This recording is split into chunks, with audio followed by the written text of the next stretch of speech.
अस्सलाम वालेकुम, welcome to my YouTube channel the programming wax. आज का जो हमारा ये ट्यूटोरियल है, इसके अंदर जो हम कॉन्सेप्ट देखने जा रहे हैं उस कॉन्सेप्ट को हम कहते हैं loops. What are loops in C plus plus. C plus plus के अंदर लूप्स क्या होते हैं? तो अगर हम बेसिक इस लूप के वर्ड को देखते हैं तो हम इस लूप को कैसे डिफ़ाइन करेंगे? हम कहेंगे कि repetition of a particular thing. ठीक है, तो वो जो पर्टिकुलर थिंग होगी ना, वो क्या होगी? वो लूप के अंदर होगी। ठीक है, कि अगर एक चीज़ बार बार रिपीट हो रही है इन अ सेम वे, तो वो चीज़ क्या है? लूप के अंदर है। तो अब हम इसको सी प्लस प्लस के अंदर देखते हैं कि सी प्लस प्लस के अंदर इसका क्या कॉन्सेप्ट है। सी प्लस प्लस के अंदर इसका इसी तरह सेम कॉन्सेप्ट है कि अगर हमने एक या एक से ज़्यादा लाइन ऑफ कोड, हमने अगर एक कोड को, एक चंक ऑफ कोड को बार बार एग्जीक्यूट करना है तो हम लूप यूज़ करते हैं। ठीक है, अब लूप कैसे यूज़ करेंगे वो हम आगे जाके देखेंगे। अच्छा, अभी तो अगर हम एक छोटा सा क्वेश्चन देखें कि अगर हमने इस हेलो को 4 टाइम्स प्रिंट करना है, तो हम कहेंगे कि यार ये तो बड़ा आसान है, हम इसको 4 दफ़ा लिख देंगे तो यहाँ पे ये प्रिंट हो जाएगा। ठीक है, हमें तो लूप की कोई ज़रूरत ही नहीं है। अगर मैं कहूँ कि इस हेलो को हमने 10,000 टाइम्स प्रिंट करना है, तो फिर हम क्या करेंगे? हम दोबारा इसको क्या कॉपी करेंगे और हम इसको कॉपी कर करके यहाँ पेस्ट करते जाएंगे, पेस्ट करते जाएंगे, पेस्ट करते जाएंगे, और फिर हम गिनते जाएंगे कि यार ये 10,000 टाइम्स कब हुआ है। तो ये बहुत लंबा काम हो जाएगा। तो ये काम हमारा आसान किया है लूप्स के कॉन्सेप्ट ने, कि हम क्या करेंगे? इस कोड को हम एक लूप के अंदर लिख देंगे और उस लूप को कहेंगे कि यार इस कोड को हमें 10,000 टाइम्स रन कर दो, तो वो लूप हमें उस कोड को 10,000 टाइम्स रन कर देगा। तो अब हम देखते हैं कि हमारे पास कितने टाइप्स के लूप्स हैं सी प्लस प्लस के अंदर। सी प्लस प्लस के अंदर हमारे पास 3 टाइप के लूप्स हैं: वाइल लूप, फॉर लूप और डू वाइल लूप। तो सबसे पहले जो हमारा वाइल लूप है, इसको हम देखते हैं। इसका कॉन्सेप्ट हम इस ट्यूटोरियल में करेंगे और नेक्स्ट ट्यूटोरियल में हम करेंगे फॉर लूप, और उससे नेक्स्ट में हम करेंगे डू वाइल लूप। उसके बाद हम कुछ प्रैक्टिस क्वेश्चन सॉल्व करेंगे इनके, ताकि हमारी प्रैक्टिस हो जाए इनके साथ। तो अब हम वाइल लूप को देखते हैं कि हमारा वाइल लूप कैसे काम करता है और इसका क्या सिंटैक्स है सी प्लस प्लस के अंदर। तो सबसे पहले हमने सिंपली वाइल लिखना है। उसके बाद हमने राउंड ब्रैकेट्स लगानी है। इसका मकसद मैं बताता हूँ कि हमने क्यों लगानी है। उसके बाद हमने इसका स्कोप डिफ़ाइन करना है। ये जो करली ब्रैकेट्स हम लगाते हैं, इसका मतलब होता है कि इसके अंदर जितनी भी जगह है वो है इसका स्कोप। ठीक है, अब ये राउंड ब्रैकेट्स हमने क्यों लगाई हैं? राउंड ब्रैकेट्स के अंदर, जिस तरह हमने इफ़ एल्स के अंदर हमने पढ़ा था कि इफ़ के अंदर हम क्या करते थे? इन राउंड ब्रैकेट्स के अंदर कंडीशन डालते थे। इसी तरह हमने वाइल लूप के अंदर भी यहाँ पे कंडीशन डालनी है। अगर हम उसको कहते हैं कि हमें ये जो हेलो है, हमने ये 10,000 टाइम्स प्रिंट करना है, तो हम उसको कैसे बताएंगे? हम इधर कंडीशन में बताएंगे उसको। अब इसका फ़्लो कैसे होता है इस वाइल लूप का? मतलब कंपाइलर इसको रन कैसे करता है, एग्जीक्यूट कैसे करता है? सबसे पहले कंपाइलर जब एग्जीक्यूट कर रहा होता है कोड लाइन वाइज, तो इस लाइन पे जब कंपाइलर आएगा, तो जब वो वाइल लूप को रीड करेगा, तो वो क्या करेगा? वो सबसे पहले इन ब्रैकेट्स के अंदर कंडीशन को रीड करेगा। कंडीशन को रीड करके वो देखेगा कि क्या ये कंडीशन ट्रू है और क्या ये कंडीशन फॉल्स है। अगर तो ये कंडीशन क्या होती है? ट्रू होती है, तो वो क्या करेगा? वो अंदर आएगा और इस स्कोप के अंदर आएगा, और इस स्कोप के अंदर जितना भी कोड लिखा हुआ है, जैसे ये हम लिखते हैं सी आउट लूप, इस स्कोप के अंदर जितना भी कोड लिखा हुआ है उसको वो रन कर देगा। अब कंपाइलर यहाँ पे आ गया, इस कोड को उसने रन कर दिया, अब वो यहाँ पे खड़ा है। अब इसके बाद वो क्या करेगा? वो लूप, क्योंकि वो लूप के अंदर है, तो वो दोबारा ऊपर जाएगा और दोबारा ऊपर जाके वो इस कंडीशन को चेक करेगा।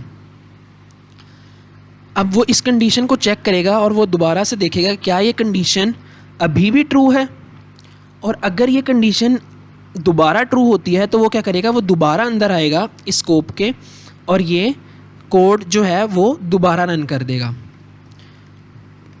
फिर क्या करेगा कंपाइलर, फिर वो दोबारा से ऊपर जाएगा इस कंडीशन को चेक करने, और जब तक ये कंडीशन जो है फॉल्स नहीं हो जाती वो कंपाइलर जो है वो हमारा इस लूप में रहेगा और इस लूप को एग्जीक्यूट करता रहेगा। इस लूप के अंदर जो कोड होगा उसको एग्जीक्यूट करता रहेगा, और जो ही ये कंडीशन फॉल्स होगी तो हमारा कंपाइलर इसको रन नहीं करेगा। मतलब ये कंडीशन अगर फॉल्स होती है, ठीक है, ट्रू थी तो वो अंदर आता था और ये एग्जीक्यूट करता था, और जो ही ये कंडीशन होगी फॉल्स, कंपाइलर हमारा ये सारा जो स्कोप है इसको जंप करेगा, इसको स्किप करेगा और यहाँ पे आ जाएगा, और इससे आगे जो लाइन ऑफ कोड्स हमने लिखे होंगे वो रन करना शुरू कर देगा। तो अब हम इसके अंदर कंडीशन लगा के देखते हैं, और हम अपना जो सिनेरियो हमने क्रिएट किया हुआ है कि हमने 4 दफ़ा ये हेलो जो है ये प्रिंट करना है, ठीक है, इसको हम अब वाइल लूप के अंदर 4 दफ़ा प्रिंट करवाते हैं। सबसे पहले हम यहाँ पे लिखते हैं हेलो, ठीक है। अब हमारे पास ये लाइन आ गई, हमने हेलो लिख दिया। अब हमने एक कंडीशन ऐसी लगानी है, कि यार ये लूप जो है ना 4 दफ़ा चले, ना 4 से ज़्यादा चले, ना 4 से कम चले, ठीक है। तो हम क्या करते हैं, उसके लिए एक वेरिएबल डिक्लेयर कर लेते हैं, integer i is equal to 0, ठीक है। अब मैं क्या करूँगा, अब मैं इस कंडीशन में कहूँगा उसको कि while i is less than 4, कि जब तक i जो है, वाइल जब तक i, ये जो i का वेरिएबल है, ये जब तक 4 से लेस देन है, मतलब 4 से छोटा है, जब तक ये i का जो वेरिएबल है ये 4 से छोटा है तब तक ये लूप चलता रहे। अब कंपाइलर क्या करेगा, कंपाइलर सबसे पहले फ़्लो में आएगा, यहाँ पे वेरिएबल डिक्लेयर करेगा i का 0 के साथ। अब उसके बाद वो यहाँ पे कंडीशन रीड करेगा। अब कंडीशन वो सबसे पहले क्या रीड करेगा कि कहेगा वो i इज़ लेस देन 4, मतलब i के अंदर वैल्यू थी 0, तो 0 इज़ लेस देन 4, ठीक है। कंडीशन ट्रू है 0 क्योंकि 4 से छोटा है, तो वो क्या करेगा, इस कोड को रन कर देगा। अब वो दोबारा ऊपर आएगा, अब वो दोबारा चेक करेगा कि यार i इज़ लेस देन 4, तो अभी भी कंडीशन ट्रू है क्योंकि i तो 0 है, ठीक है। तो ये तो हमेशा ही चलता रहेगा क्योंकि i तो हमेशा ही 0 रहेगा, हमने कहीं पे i को चेंज ही नहीं किया। तो हमने क्या करना है, वाइल लूप में हम एंड के ऊपर, जब हम अपना कोड सारा लिख लेंगे, ठीक है, उसके एंड के ऊपर हम क्या करेंगे, हम i is equal to i plus 1 कर देंगे। अब i is equal to i plus 1 का ये मतलब है कि हम i के अंदर एक प्लस कर रहे हैं, मतलब कि अगर i इज़ इक्वल टू 0 है, ठीक है, अगर i इज़ इक्वल टू 0 है तो इस लाइन ऑफ कोड के बाद i क्या हो जाएगा, i में एक प्लस हो जाएगा। मतलब हम क्या कर रहे हैं, i में एक प्लस करवा रहे हैं और उसको i में ही स्टोर करवा रहे हैं। मतलब यहाँ पे होगा कि 0 प्लस 1, ठीक है, तो हमारा क्या आंसर आया 1, और वो इस i में 1 स्टोर हो जाएगा, ठीक है। मतलब कि सबसे पहले हमारा कंपाइलर फ़्लो में आया, यहाँ पे उसने वेरिएबल डिक्लेयर करवाया, वेरिएबल डिक्लेयर के बाद उसने यहाँ पे जब लूप लीड किया तो उसने सबसे पहले कंडीशन चेक की। कंडीशन में उसने चेक किया कि i इज़ लेस देन 4, मतलब कि 0 इज़ लेस देन 4। कंडीशन क्या थी, ट्रू थी, 0 जो है वो 4 से छोटा है। वो अंदर आएगा इस स्कोप के अंदर आके वो पहली लाइन देखेगा कि ये हेलो की लाइन है, ये प्रिंट करना है, इसको प्रिंट करेगा। उसके बाद जो दूसरी लाइन ऑफ कोड है वो क्या है, i is equal to i plus 1, ठीक है। अब i क्या था, हमारे पास 0 था, i को हमने क्या कर दिया, 1 कर दिया, मतलब 0 के अंदर हमने 1 प्लस किया, ठीक है, 0 प्लस 1 1 हुआ, और उसको हमने i के अंदर स्टोर करवा दिया, और अब हमारे पास i क्या हो गया, i इज़ इक्वल टू 1 हो गया। अब कंपाइलर यहाँ से दोबारा ऊपर जाएगा, और ऊपर जाके जब वो दोबारा कंडीशन रीड करेगा तो हमारी कंडीशन क्या आ गई, अब i में अब क्या है, 1 पड़ा हुआ है, तो हमारी कंडीशन अब क्या रीड करेगा compiler, i is less than 4, मतलब कि 1 इज़ लेस देन 4, ठीक है। अब वो फिर अंदर आएगा इस स्कोप के, इस कोड को रन करेगा। इस कोड को रन करने के बाद जब वो इस स्टेटमेंट पे दोबारा पहुंचेगा तो अब वो क्या करेगा, i प्लस 1 में क्या करेगा, i जो है अब हमारे पास 1 है, तो 1 प्लस 1 अब क्या हो गया, i हमारे पास 2, ठीक है। अब i क्या हो गया हमारे पास 2, तो अब हम i जो है हमारे पास 2 हो गया।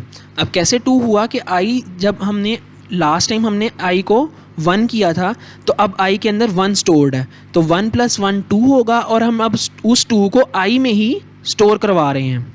ठीक है, तो अब 2 हो गया आई। अब जब वो ऊपर आएगा, कंपाइलर जब कंडीशन चेक करेगा, तो कंडीशन में अब वो क्या चेक कर रहा है, वो कह रहा है कि आई इज़ <4, मतलब कि 2 इज़ <4। तो बिल्कुल ठीक है, कंडीशन 2 जो है वो <4 ही है।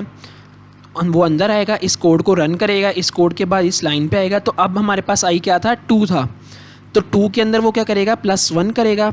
+1 करने से क्या होगा, हमारे पास आंसर आएगा 3। 3 को हमने स्टोर करवाया आई के अंदर ही।